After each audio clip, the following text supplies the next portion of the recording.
Chào mừng các bạn đã đến với kênh YouTube Mọt Game. Năm 2015, Life is Strange ra mắt và nhận được rất nhiều lời khen ngợi. 4 năm sau, Life is Strange Before the Storm và gần đây nhất là Life is Strange True Colors đã lên sóng. Liệu câu chuyện trong True Colors còn giữ được sự lôi cuốn của mình như người tiền nhiệm? Hãy cùng em gái Mọt khám phá cốt truyện game Life is Strange True Colors nhé! Haven Springs. I hadn't seen my brother Gabe in years. Alex! It's just so good to see you again. Welcome to Haven. This place is pretty sweet. I'm glad you two met. Is this dude my best friend? And this dude hands me the 4 năm sau khi Life is Strange Before the Storm ra mắt, nhà sản xuất Deck Knight đã trở lại với phần game mới nhất của series này. Trong lần tái ngộ với khán giả thì sản phẩm Life is Strange True Colors đã cho thấy công sức trau chuốt sản phẩm một cách tỉ mỉ của nhà sản xuất trong những năm qua. Được làm theo dạng game tập trung yếu tố cốt truyện với đa lựa chọn, Life is Strange True Colors là một sản phẩm quen thuộc với các fan của dạng game visual novel như các phần trước của nó. Khác với những game dạng chiến tranh hay đao to búa lớn chết hàng trăm mạng, cốt truyện Life is Strange True Colors chỉ nói về thảm kịch của một người tại thị trấn nhỏ. Tuy nhiên điều này lại gây ra một tác động rất lớn với những người thân xung quanh và gia đình. Hãy cùng Mọt bắt đầu câu chuyện ngay bây giờ nha! Lưu ý, Life is Strange là thể loại game đa lựa chọn. Vì vậy, mỗi lần chơi là một hành trình khác nhau. Cốt truyện này được Mọt kể lại theo những lựa chọn trong game của Mọt nhé. Life is Strange True Colors, bi kịch gia đình và những sắc màu cảm xúc. Life is Strange True Colors bắt đầu với một cô gái ngồi trả lời phỏng vấn của bác sĩ tâm lý Lynn. Trong cuộc hỏi đáp, chúng ta biết cô gái tên là Alex sắp rời khỏi nơi bảo trợ xã hội để đến sống cùng anh trai tên Gabe tại làng Haven Springs, bang Colorado. Cô chưa có dự định nào về đi học hay việc làm rõ ràng và cũng đang muốn giấu một vấn đề đặc biệt về tâm thần mà cô cùng bác sĩ Lynn đang tìm hiểu thời gian qua. Chương 1. Side A. Mặt A ám chỉ phần đầu của con băng cassette. Buổi sáng ngày 28 tháng 4 năm 2019, cô gái trẻ Alex Chen bước xuống xe buýt phía trước cổng ngôi làng Haven Springs hẻo lánh ở bang Colorado. Trước mắt cô là chiếc cầu gỗ trang trí đầy hoa bắc qua con suối và dẫn vào trục đường chính của làng. Cô gái bước qua cây cầu và choáng ngợp trước sự lung linh sắc màu của nó. Bên kia dòng suối, những con nai hoang dã đang tha thẩn bên bờ kiếm ăn như chẳng quan tâm lắm đến sự hiện diện của con người. Thật là một khung cảnh thiên nhiên tuyệt đẹp. Đúng lúc này, ở đầu bên kia xuất hiện một người đàn ông, đó là Gabe Chen, anh trai của Alex. Anh ta bước đến bên Alex, mừng tuổi vì hai anh em đã bị lạc nhau 8 năm trước khi anh tìm được cách liên lạc với cô thời gian gần đây. Alex theo sự sắp xếp đã rời cô nhi viện để đến nơi hẻo lánh này sống cùng anh trai. Gabe dẫn Alex vào làng, nhân tiện tạt qua tiệm hoa tươi đầu ngõ để mua một bó hoa. Anh bảo rằng mình vừa lỡ chọc giận cô bạn gái Charlotte nên giờ phải mua quà tạ lỗi cô nàng. Hey Gabe. Riley? Tiệm hoa tươi thuộc sở hữu của bà Eleanor Litty, nhưng hôm nay cháu gái của bà là Riley Litty trong hộ. Sau khi giới thiệu, Riley hỏi ý kiến của Alex về việc trả lời câu hỏi phỏng vấn của trường cao học. Cô cho biết đang làm thủ tục xin nhập học tại một trường ở khá xa. Cô còn trẻ nên muốn tiếp tục con đường học vấn. Riley chỉ lo sợ bạn trai là Mark Lauren sẽ phản đối nên cô chưa dám nói với anh ta. Cô bí mật nhờ Gabe giúp đỡ chuẩn bị hồ sơ. Trong khi Alex giúp Gabe chọn hoa thì Riley cũng kể xấu ông anh cô rằng với cái tính nghịch ngợm của mình thì Gabe cứ phải mua quà tạ lỗi gần như hàng ngày. Hai người từ giả Riley để đến cửa tiệm của Charlotte. Charlotte là một bà mẹ đơn thân sống với đứa con trai nhỏ tuổi Ethan sau khi ly dị chồng cũ. Cô ta là một nghệ sĩ ở địa phương và kiếm sống bằng tiệm bán cỏ, thỉnh thoảng làm các tác phẩm nghệ thuật để bán hoặc vẽ tranh chân dung theo yêu cầu. Trong khi Gabe vào trong tặng hoa thì Alex gặp Ethan đang đi bên ngoài. Hi there. Gabe's your brother, right? Thằng bé khá thân thiện, thích truyện tranh và khi biết Alex cũng có chung sở thích, nó đã tặng cô một quyển do nó tự vẽ.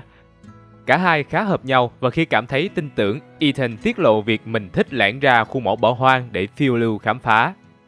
Sau khi từ giả Ethan và Gabe thì chưa trở ra, Alex quyết định vào tiệm đĩa nhạc bên kia đường vì cô vốn cũng là tín đồ âm nhạc.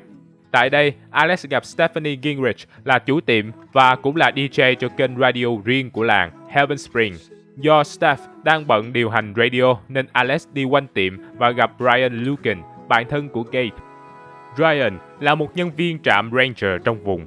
Trạm Ranger là một hình thức tương tự như kiểm lâm, với công việc chính là quản lý rừng, tài nguyên rừng, săn bắn và cả cứu hộ cứu nạn trong rừng.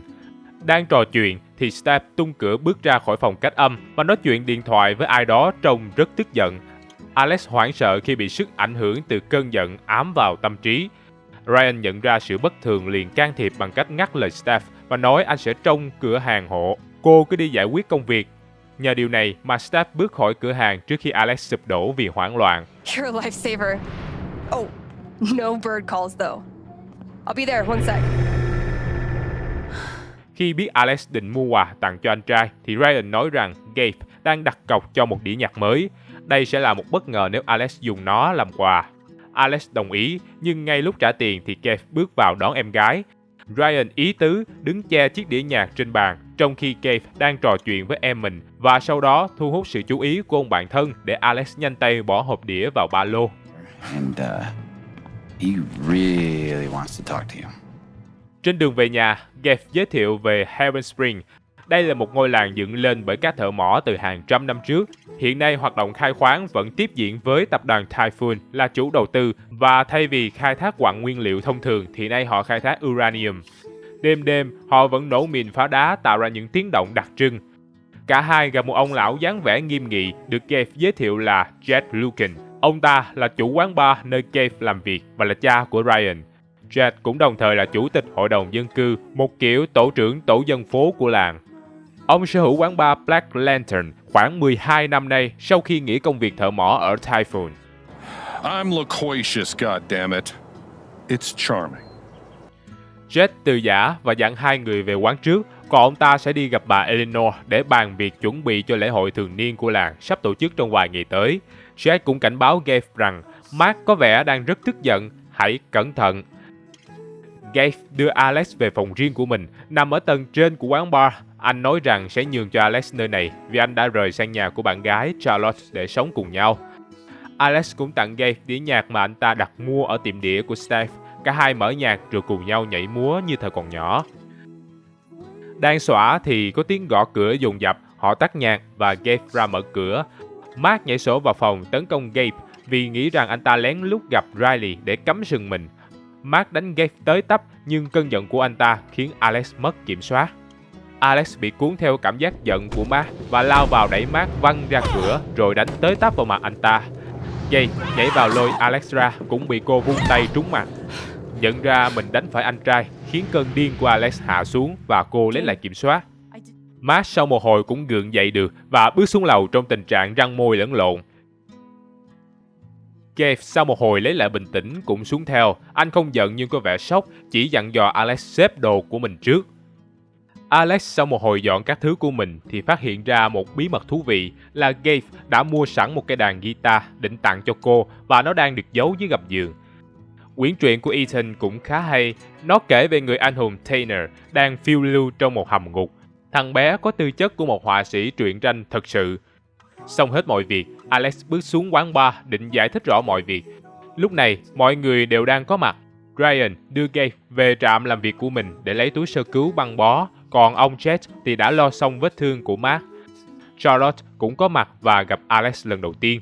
Vì Gabe phải đi băng bó nên Alex thay tạm vị trí bồi bàn giúp Jet tại quán bar. Tại đây, cô làm quen thêm với Reginald McAllister III với biệt hiệu Ducky. Ông lão này là một doanh nhân về hưu.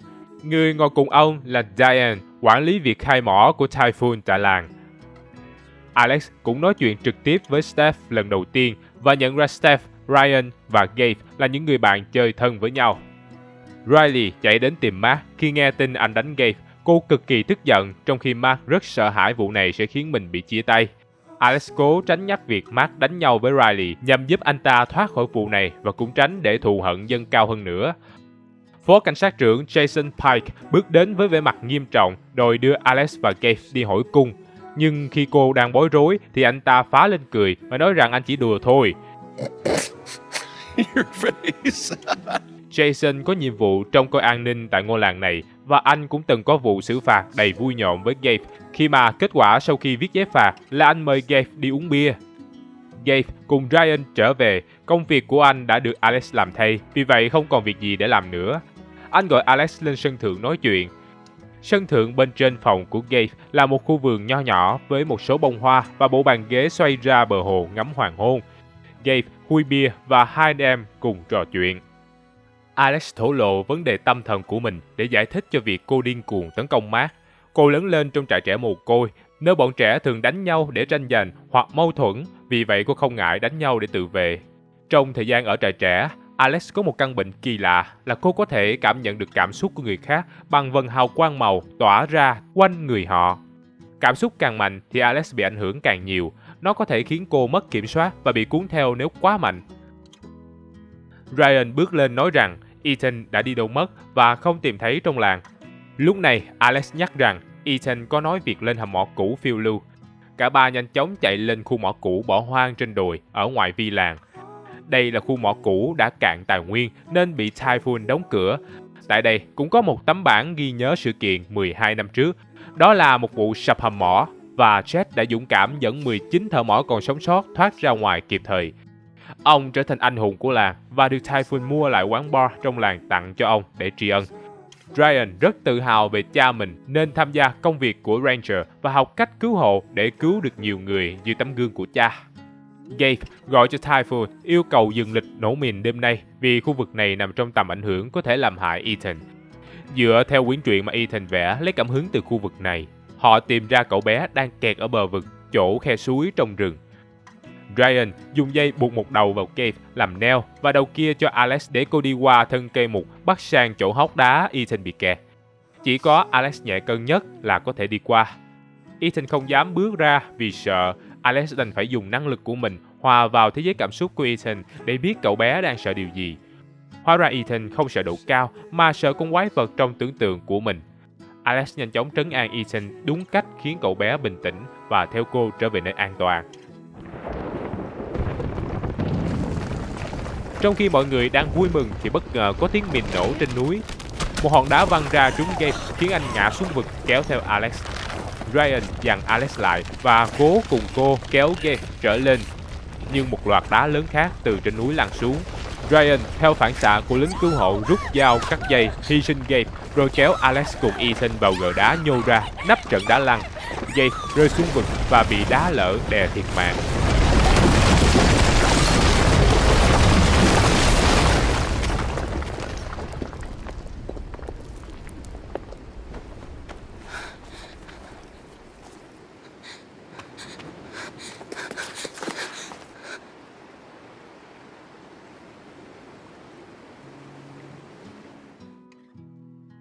Chương 2. Lanterns, đèn hoa đăng.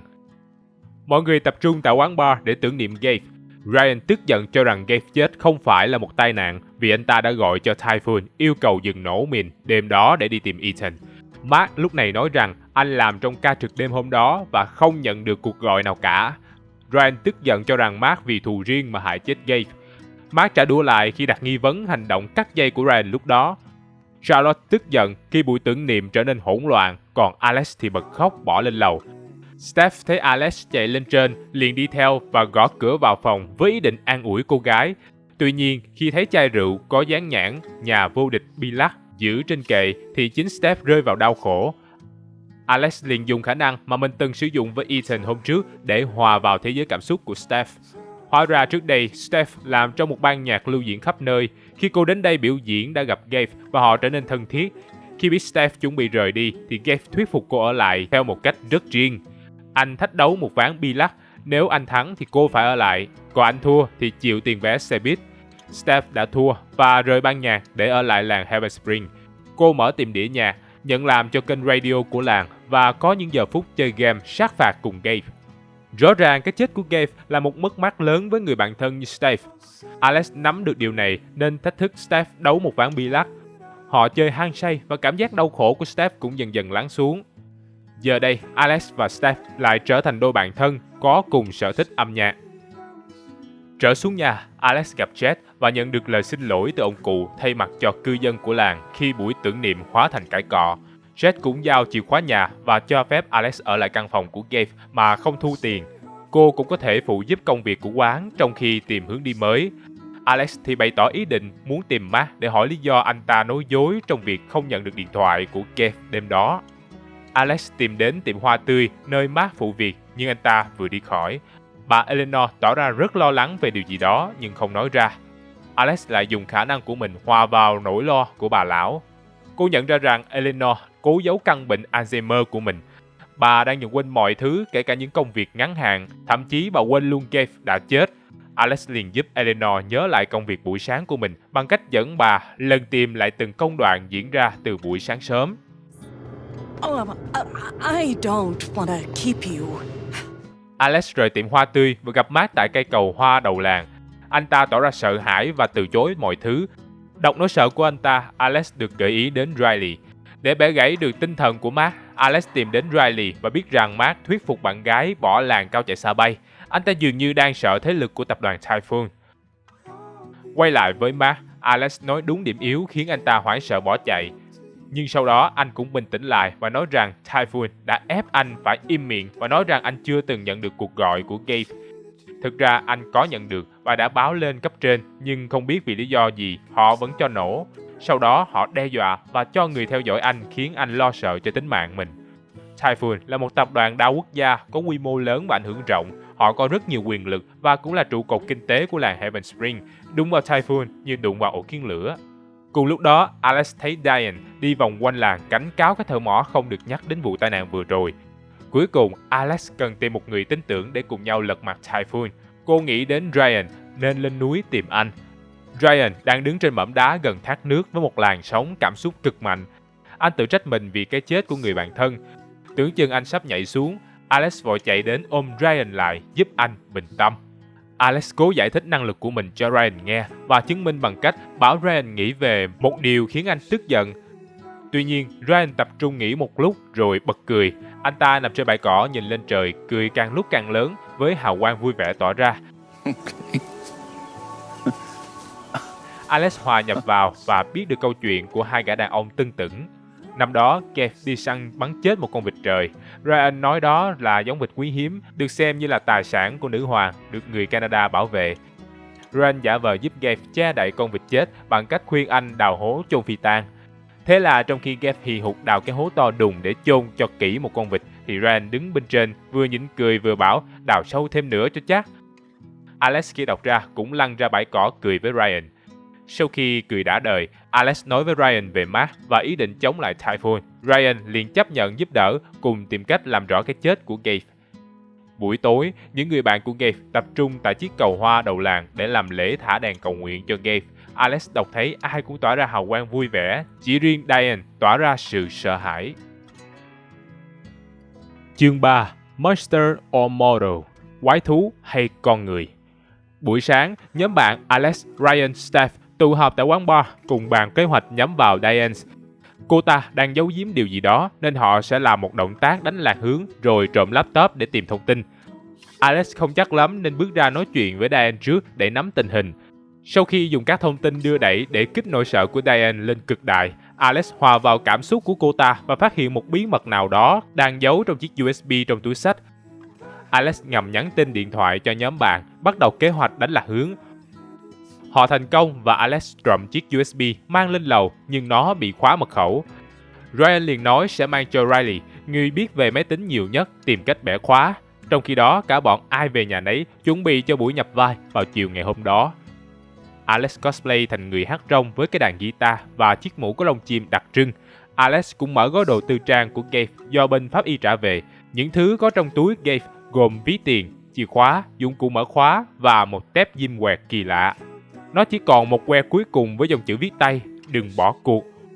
Có lẽ nó là vật may mắn với ý nghĩa, còn một que diêm là còn thắp sáng được hy vọng. Cô bỏ chúng vào túi và xuống nhà tham gia buổi trò chơi nhập vai. Cuộc chơi nhập vai LARP vốn được staff chuẩn bị với sự tham gia của nhiều người trong làng đã lên kế hoạch từ lâu. Và gần đây, để an ủi Ethan trước cái chết của Gabe thì mọi người càng chuẩn bị tích cực hơn. Hôm nay chính là ngày diễn ra buổi chơi nhập vai đó. Alex được chọn vào vai một nữ hát rong, đồng hành cùng Ethan trong vai anh hùng Taynor. Alex đã cùng Ethan phiêu lưu trong làng, được cải tạo thành không khí của game fantasy với nhiều dân làng tham gia. Ryan được đặt cách đóng vai tất cả các loại quái vật. Steph đã chuẩn bị rất kỹ với nhiều đạo cụ và dàn dựng ngôi làng giống như một thế giới fantasy kiểu Trung Cổ thật sự. Sau khi chiến thắng trùm cuối do Jet thủ vai, Ethan tỏ ra rất hạnh phúc vì nó được làm dựa theo truyện tranh do cậu sáng tác. Was finding.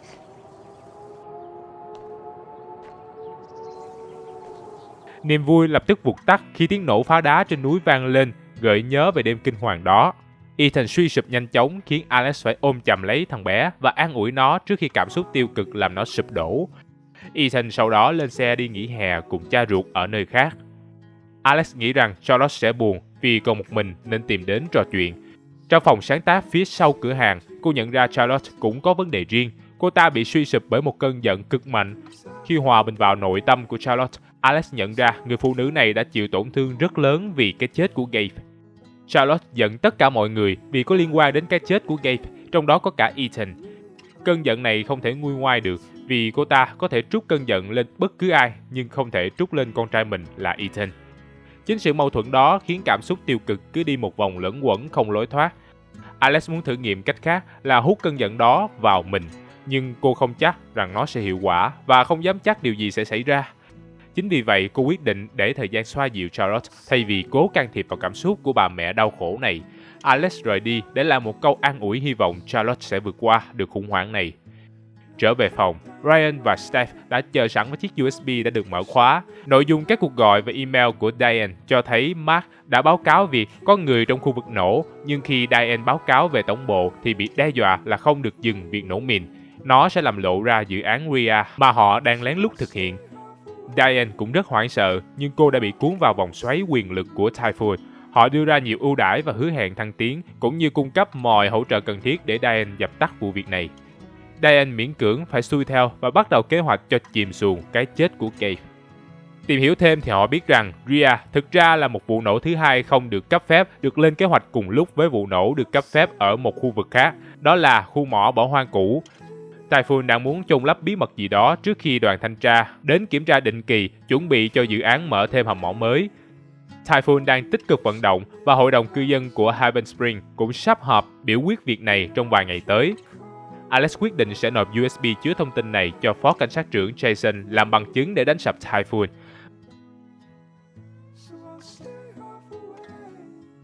Vậy là gặp lại anh trai chưa lâu, Alex đã phải chứng kiến cái chết đầy uất ức của anh mình. Tưởng như đó là một tai nạn, nhưng kỳ thực lại có sự tham gia của Typhoon, một thế lực đang nắm giữ kinh tế tại ngôi làng Haven Spring. Liệu Alex và những người dân trong làng sẽ làm gì để chống lại thế lực này? Cái chết của Gabe liệu có được sáng tỏ? Hãy cùng tìm hiểu diễn biến câu chuyện vào 18 giờ thứ 5 trên kênh YouTube Mọt Game nha. Còn bây giờ thì đừng quên cho Mọt một like và hẹn gặp lại các bạn.